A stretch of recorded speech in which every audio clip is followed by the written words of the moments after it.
to reintroduce myself. We are the. We are the. We built it. We are the brothers who brick.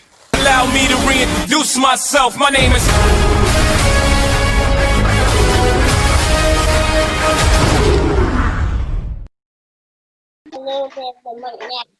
Okay, awesome. Okay, so this is history class.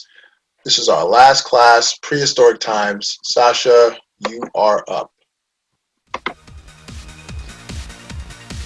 Alright, then unmute myself. Okay, I did a little display table I have here. Okay. Down. So basically what's happening here. Alright, so basically what's happening is this Tyrannosaurus Rex is chasing this dragonfly all over the place. Okay. Basically what's happening. And this right over here, oh, you can't see it. There it is. This is a velociraptor who just spit the whole puddle of water he just spit out. He just drank, and I added some trees here. Nice. And here is my Tyrannosaurus Rex and my dragonfly. Nice. Let me ask you a question. Can that Tyrannosaurus Rex stand without that base plate underneath it? No. Oh, he does. Alright, let me see it. Okay, good. Good. Very nice. Alright, I hope I do. I like the fact you use a lot of space in where you put your display, so that gives you a little bit more freedom of where you could put things. I like the dragonfly. That's a really nice, creative way of building that. Your Velociraptor spitting up water, which is a funny part of the story. So this I really like what you did here, Sasha, by making this story all part of this prehistoric picture that you got here. And there's nothing that's out of the ordinary. There's nothing that's modern about it. A Tyrannosaurus Rex would chase something as small as a dragonfly. So I really like the fact that you added that to the story. So this is really good, Sasha. Thank you. You're welcome. Nice work. Alrighty. Next on our list, we are going to go to Kenneth. So I have this build, Okay. and basically the T-Rex is looking at the tree, and this dinosaur is going to start looking at the waterfall. Got you. And the waterfall is right over there? Yes. And there's a clear blue so that it looks like water dripping. Nice. Nice. And what about the brown underneath the blue? What is that supposed to be? Like the tan pieces. I use the tan pieces for like the curve for it, and then I use these rock pieces. Oh, okay. All right. They Nice. they were the only ones that were curved pieces. Got you. So I like the fact that you utilize your Lego dinosaurs, which eliminated a lot of the building process for you. The one thing though, Kenny, I wanted to see, the tree that you built is very, very good. That's a very good looking tree. I like the way you built it. You built it to look like a prehistoric tree, but there's a lot of empty space on that base plate. We spoke about that in previous classes about utilizing the space. So you got a lot of green there. You got the waterfall, but the thing is with the waterfall, it kind of just stops there. So a waterfall usually falls until it hits the ground, and then the water just keeps on going. So what I would have loved to see you add was some more water in this scene. So either you have like a river or a stream that's leading outside of the waterfall. That way we see that the waterfall is yeah, there you go. So you're just adding different pieces of blue brick, blue plate that shows us that the waterfall is flowing into a stream as well. Okay, because you want to make sure you occupy that space, because you don't want to have so much empty space. You know, when you're building, especially if you don't have to build. We're building a prehistoric scene, and you don't have to build any dinosaurs for the scene. Then that gives you more time to work on the scene. Okay, because you don't have to worry about building dinosaurs. You just got to worry about putting them in a habitat which they would occupy. Okay. But like I said, the waterfall is a really nice touch. The tree is amazing. I love how you did it. The adding of the dinosaurs and where you put them, great.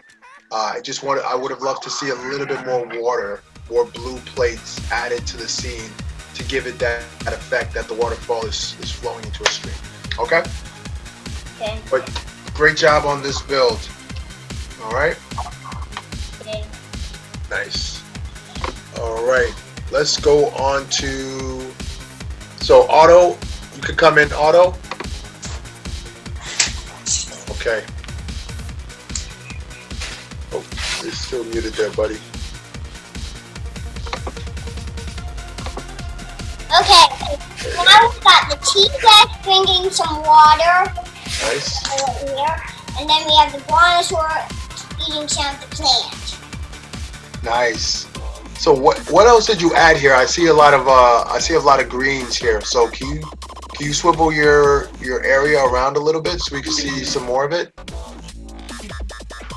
So you built this giant tree in the middle of it? Yeah. Are those flowers that I'm seeing? I see little different colors. Yeah, those are flowers. Nice. So great job in building the two dinosaurs. I liked how you made the tree. Again, the same thing with Kenneth. You've made a great looking tree. It looks really good. Branches go in different directions. I like the fact that you added some flowers to it as well. It looks really nice. And I like the different greens. I like the fact you used that lime green as a color choice, because that's really good. That gives it a little bit more pop, you know, for your colors. So I think you did good with this. Great job, Otto. Thank you. You're welcome, bud. Okay, let's bring in. So Marvin, I'm gonna have to let you go first because Josiah came in after you. So I want to give him a little bit more time to bring his together. So Marvin, all right, your turn. So show us what you got. Ooh. Very nice.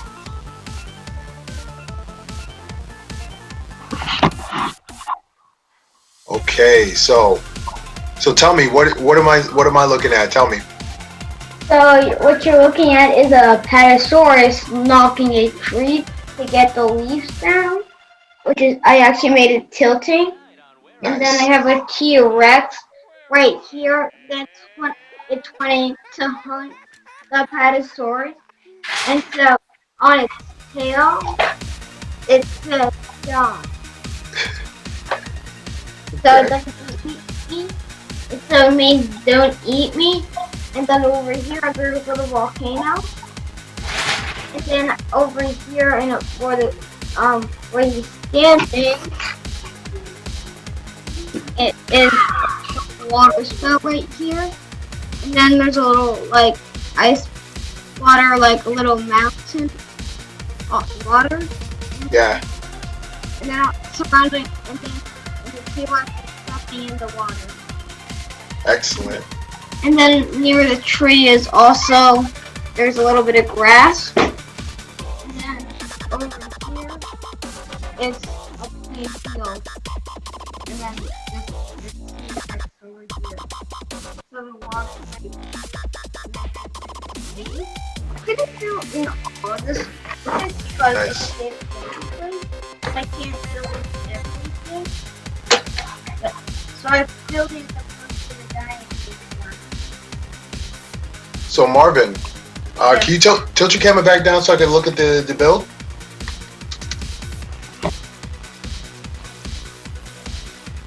So Marvin, I must say that this is probably, definitely one of your best builds on during these classes. Only because of the fact that yours is so colorful and the colors are very distinguished and you have them in different areas of your base plate. Again, you chose to use a 48 by 48 base plate and you utilize that spacing really well. So I like the fact that your volcano has its own space.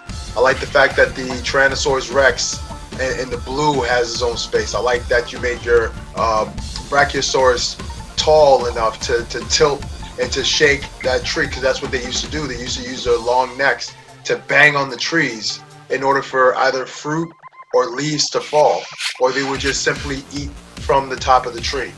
I really like how you made your dinosaurs. I like the fact that you gave them character by giving them eyes. I like the fact that you have everything in different areas, which gives it, you make the person, the audience, myself, draw attention to different parts of your build. Even though it's one solid build, it doesn't look jumbled together. You use the space very well. And I think you did a great job with this build, Marvin. So hats off to you, my friend. Good job. Thank you, Corey. You're welcome. All right, Josiah, you are up. Okay. Okay. So what do we have here? So the T-Rex is coming out of the water, and the Triceratops Well, no, that is would be going to go get a drink. that'd be a Brontosaurus or Brontosaurus is Brachiosaurus. going to go get a drink. Okay. So, Josiah, what I like about this one, now you did kind of the opposite when it comes to what Marvin did. Marvin, he used the same size base plate and he filled it. You use your base plate and you kind of zero in on one spot. But what you did that I really like, that doesn't make your build look jumbled, is you utilize the coloring very, very well. So the green, I like how you have the green in different areas, in different spots. You use different color greens to give it different depths and heights. You use the blue, and I like the fact you use a lot of like smooth slope blues to give it that rough sea type of look, like rough rocky ocean and everything like that. Then you use the dinosaurs, and you use gray to signify your dinosaurs. So can you turn it around real quick? Yeah, so There, I tried to make rivers flowing through. got you. And you definitely nailed that from what I'm seeing here. Because what I'm looking at is not only do you have the river flowing through, you have your green and your land on the other side. Your dinosaurs, like I said, they stick out. Okay? So like I could look at that from a distance and I can tell exactly what I'm looking at. I'm looking at two gray dinosaurs, I'm looking at ocean, and I'm looking at land. So I really think you definitely nailed this modular build. And it's interesting because you used a giant base plate to display a modular build. So, and I know that dinosaur is giving you trouble, but it's good though. What I would suggest for you in the future, Josiah, it looks like that you can build pretty good scenery builds just like this. Like, let's say if you were to take that entire build and lift it off of your base plate. Of course, the pieces are going to fall apart because they're all connected. But like, if you were to take it off the base plate and have that as its own scene, that will be a marvelous looking scene for you. So I would say, in the future, when you start building more stuff like this, I would suggest that you think about building it on a base plate, but build it in a way that you can take it off the base plate and have it stand alone. Because the way it looks right now, like without the gray base plate, it will stand alone and it will stand very, very nicely. On a base plate, you built it in such a way that I don't even notice the rest of the base plate. I'm more focused on the actual scene. So this is really good, Josiah. Very well done. Thank you. You're welcome. Excellent.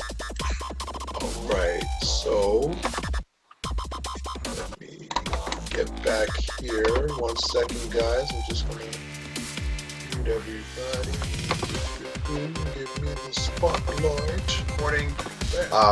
I just want to thank everybody who joined this class. This is our history class, Lego history. So we looked at historical stuff from prehistoric times all the way to the very first airplane, helicopter, first train during our rail safety week. The first city in America, St. Augustine, and the Great Wall of China. We also focused on that during this 5-week period. I think everybody did a great job. Everybody, I feel like you guys have learned something. So that's exactly the next question I'm going to ask you guys. What is one thing that you learned over this 5-week period? And yeah, I was going to say raise your hand and I will unmute you. Otto, go ahead. I learned that history is always prehistorical, and you can't put stuff that didn't happen in. Okay, good. So history is history. So you really can't add anything to history because it's already happened. So nice work, nice work. I'm glad you learned that. All right, Kenneth. That trains cannot stop. Trains cannot stop. So if you're on a train track and you try to tell it to stop, it will not be able to stop in time. That's right. So you learned that from our rail safety week. That don't try to tell a train to stop or get in front of a train. The train, do you remember how many minutes it takes for a train to come to a complete stop? 5 minutes. Was it 5 minutes? I think it was Yeah. less than that. I'm pretty sure it's 5 minutes. 1 minute. 2. 2 minutes. It takes about 2 minutes from the time the train applies the brakes to it actually coming into the station to a stop. It takes about 2 minutes for a train to come to a complete stop. Wow, that is very fast. I've been on the New Jersey Transit before. Good. So what else? What else have we learned? The reason During why I these was 5 going weeks. over on the New Jersey Transit because I was going to an aquarium. Okay, thanks for sharing that. Let's see, Sasha, Josiah, Marvin, anything that you learned over the 5 weeks?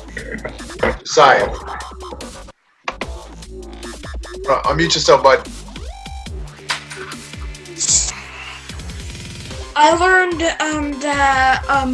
I learned about the first big city, and that was the first big city in America. That's right. So the first big city in America was St. Augustine back in 1569, I believe. So it's considered to be the longest maintained city in America's history. So from the time it became a city up until now, it has always been a city. So nice work. Sasha, what about you?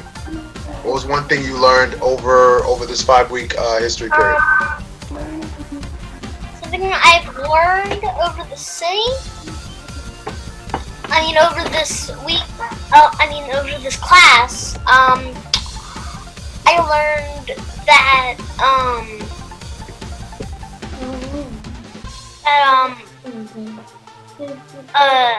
that the first train, you got to pump it to go. Yes. So the first train was considered to be a handcart. So you had to use your own momentum. 2 people had to pump each side in order for it to move down the trail, through the track, I should say. Nice. Okay, Marvin. What was one thing you learned over our history class on Monday? Hold on. I have to pee. My battery is running off my computer. I'll be-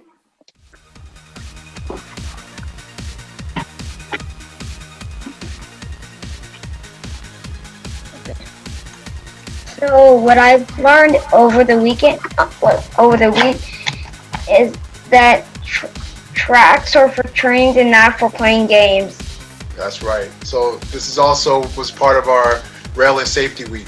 So tracks is not for playing, it's for trains, basically. All right, guys. You guys did an amazing job this week, these last 5 weeks. So guys, have a great rest of the day. I will see you guys soon. Bye. Bye. Great job. Great job. Bye. Bye. Bye. Bye. Bye. Bye. Bye. Bye. Bye. Bye. Bye. Bye. Bye. Myself, my name is